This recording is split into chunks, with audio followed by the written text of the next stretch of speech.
కేసీఆర్ గారి నాయకత్వం, కేటీ రామారావు గారి నాయకత్వం. జై నేలపోగుల, జై జై నేలపోగుల. ఎందుకంటే నేలపోగులకు జై ఎందుకనంటే 4 సార్లు నాకు భారీ మెజార్టీ ఇచ్చి, ఎప్పుడు ఏ ఎలక్షన్లు వచ్చినా కూడా భారీ మెజార్టీ ఇచ్చిళ్ళు. మొన్న ఆఖరికి పార్టీ పరంగా కడియం టికెట్ వస్తే కూడా మెజార్టీ ఇచ్చిళ్ళు. ఎంపీ ఎన్నికల్లో కూడా మన బీఆర్ఎస్ అభ్యర్థికి మెజార్టీ వచ్చింది ఇక్కడ. అంటే నెంబర్ 1 ఇదొకటి. తర్వాత అక్కడ పక్కన మాణికపురం ఒకటి, 2 గ్రామాలకు మాత్రమే మనకు మెజార్టీ వచ్చింది. అంటే ఎందుకు కడియం శ్రేయర్ గురించి భయపడ్డారు? ఎందుకంటే ఆయన చరిత్ర ఎన్కౌంటర్లో స్పెషలిస్ట్ చరిత్ర, డిక్టేటర్ అనే చరిత్ర, కల్నాయక్ అనే చరిత్ర, అక్రమ కేసులు పెడతాడు, బెదిరిస్తాడు, అదిరిస్తాడు, చాలా భయపడి ఈరోజు కొంత ఎమ్మెల్యే కదా ఏమైనా చేస్తారని కొంత చెట్టుకొకరు పుట్టుకొకరు రాయికొకరు ఒక దాక్కున్నారు. అంతమాత్రం లేరన్నట్టు కాదు.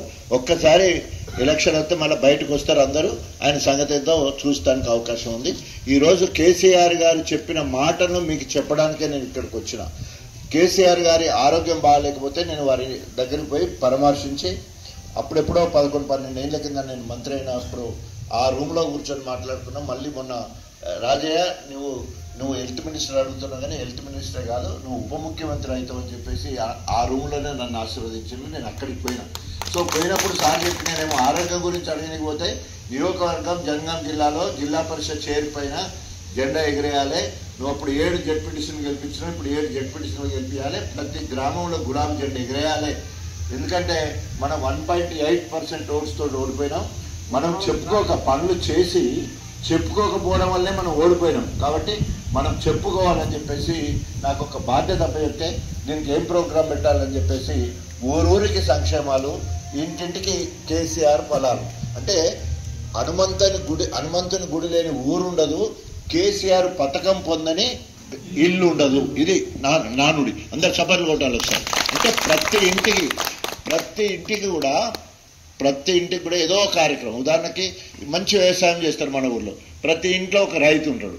రైతు ఉంటే గతం 2 ఎకరాలు ఉండని, 1/2 ఎకరం ఉండని, 20 ఎకరాలు ఉండని, 30 ఎకరాలు ఉన్నా కూడా ఎకరాకు 10,000 చొప్పున 11 సార్లు 73,000 కోట్ల రూపాయలు బ్యాంకుల పడంగానే మనం పైరో చేయని అవసరం, బ్యాంకుల పడి టెంగ్ టెంగ్ మనసు అప్పుడు వచ్చేది.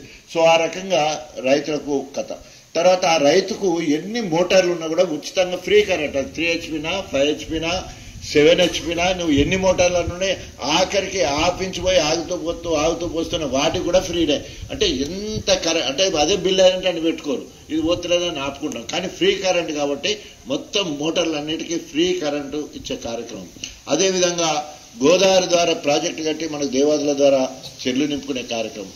ఇది ఇంజనీరింగ్లో డాక్టర్ చదివితే ఫీజు రియంబర్స్మెంట్ లేదు. 10వ తరగతి పిల్లలు ఉండేదంటే 1021 రెసిడెన్షియల్ పాఠశాల పెట్టి 1,20,000 రూపాయలు ఖర్చు పెట్టి ప్రతి పిల్లడానికి గవర్నమెంటే చదివించే కార్యక్రమం ఏర్పాటు చేయడం జరిగింది. తర్వాత ఆ ఇంట్లో గర్భిణీ స్త్రీ ఉండేది ఉంటే మరి 57 పరీక్షలు ఉచితంగా చేయడం, నెల మంది ఇవ్వడం, న్యూట్రిషన్ కిట్టు, కానుకున్నప్పుడు వస్తున్నట్టు 108 బండి వస్తుంది. కానుకోవడానికి ఎంత గొప్పగా మనం ఏమైనా అడిగినామా? మనం ఏమైనా న్యూట్రిషన్ కిట్ కావాలని అడిగినామా? డెలివరీకి తీసుకొని బండి అంటే ఎన్ని గొప్ప పనులు చేసినాం. ఆ ఇంట్లో ఏది ఉంటుంది, ముసలాం ఉండేదంటే 200 పెన్షన్ 2,000 చేసినాం, ఒంటరి మహిళలు ఉండేదంటే 2,000 ఇచ్చినాం. ఆ ఇల్లు కనుక గౌడ్స్కి సంబంధించిన ఉంటే 2,000 పెన్షను, పద్మశాల అయితే 2,000 పెన్షను, ముదిరాజులు అయితే 35 కోట్ల చేప పిల్లలు, గొల్ల కుర్మలు 5 ఉంటే ఆ ఇల్లు గొల్ల కుర్మలు 5 ఉంటే 20 గొర్రె పిల్లలు, ఒక పొట్టేది.